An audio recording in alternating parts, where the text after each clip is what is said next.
Po sa inyong lahat, mga kababayan sa Hong Kong, unang araw, no? Mayo, unang linggo po natin ng Mayo dito sa Hong Kong. At alam natin na tuwing unang linggo ng buwan, meron po tayong medyo mahaba-habang seremonya sa pagtataas ng bandila, no? O flag raising ceremony.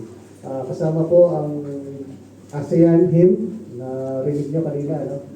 At may mga ilang panunumpa ho tayo para sa ating mga kapwa kawani ng pamahalaan. So, paalala lang po sa ating mga kapwa kawani ng pamahalaan. Talaga pong seryoso yung ating panunungkulan. Hindi man tayo elected officials, tayo ay may sinumpaan din pong tungkulin, no? Paglingkuran ng ating mga kapwa Pilipino.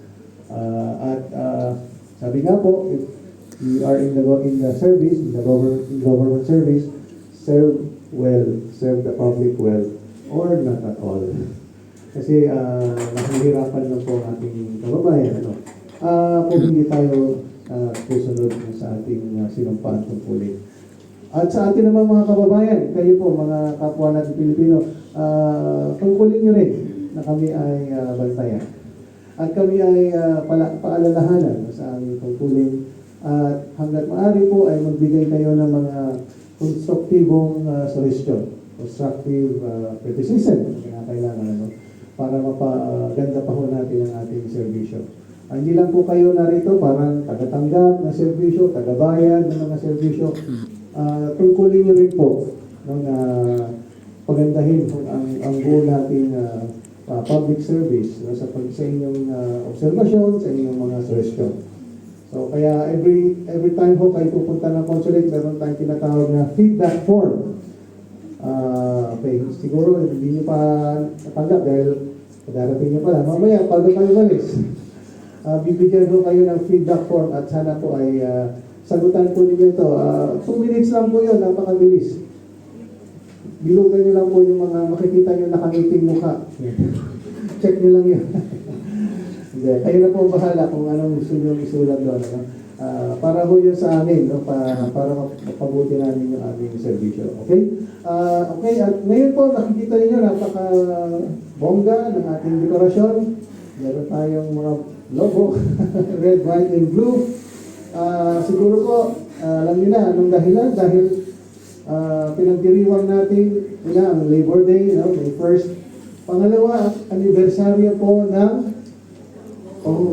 Overseas Workers Welfare Administration. Hindi lang jowa. Kagaya na ako kay Admin PY.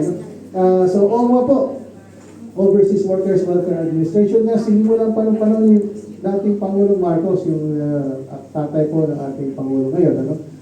Ferdinand Marcos Sr. po. No? 1977, tama po. No?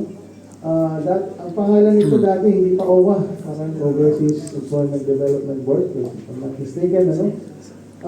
Alam niyo ba na yung nangyayari ngayon sa Middle East, may kinalaman din yan sa OWA eh. Kung alam niyo yung history ng OWA. Noong panahon ng 1970s, mayroon tayong problema rin sa oil. May oil crisis din po noon. Nagkaroon po ng embargo, ang mga oil-producing countries.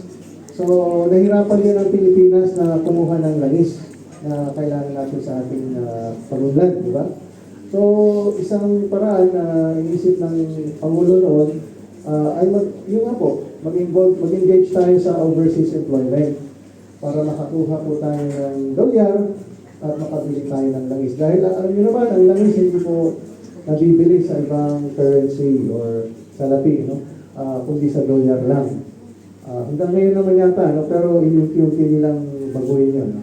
So, yung ating mga kababayan na nag-abroad noong time na yun, 1970s, nagpapadala ng remittances. So, again, dollar po yun. So, nagkakaroon ng pumapasok ang dollar sa Pilipinas. Nagkaroon tayo ng dollar na pambili naman ng langis. So, yung nangyari po ngayon, parang pareho nung nangyari noon, 1970s, ano? May hawig po siya, no? Pero hindi ibig sabihin na talagang gusto natin mag-export ng labor. No? Hindi po yung policy ng ating government. Pero yun nga, dala ng mga circumstances, may mga kababayan talaga tayo na duty ng ng ibang bayan, no? Simula po noon. So marami na tayong pinadala sa Middle East, sa Europe, sa US. Sa US talagang noon pa man nagpupunta ng mga Pilipino.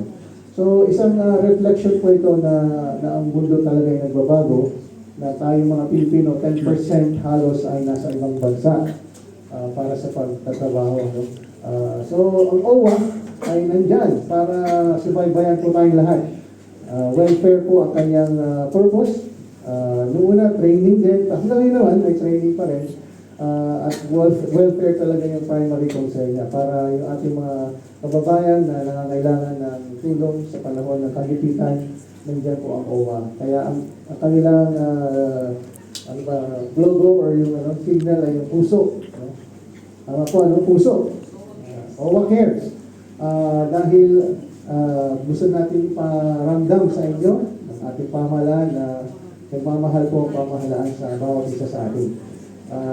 Gusto natin tulungan, lalo na yung mga nasa mga dire circumstances, yung nagkakasakit, pati ba nagkakasakit, no?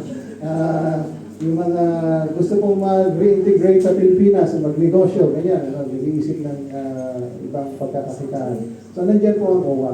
Kaya, i-greet natin, pasalamatan natin ang OWA sa pamumuno po ni Welfare Officer Malu.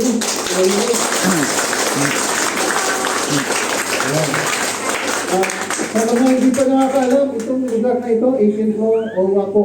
OWA po ang nagpapatakbo nito. Kaya pasalamatan natin sila dahil sa ginawa nilang pag-transfer dito na nagbigay sa atin ng mas malawak po na espasyo para sa ating mga activities. Meron tayong fitness, meron tayong wellness, meron tayong training.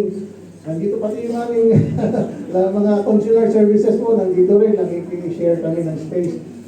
So maraming salamat again sa OWA, sa ating gobyerno, sa ating mga kababayan na nagtatrabaho. Labor Day, ano ba ibig sabihin ng Labor Day? Pinapakalan natin ang paggawa. Dahil ang paggawa, ito po ay ekspresyon ng ating pagkatao.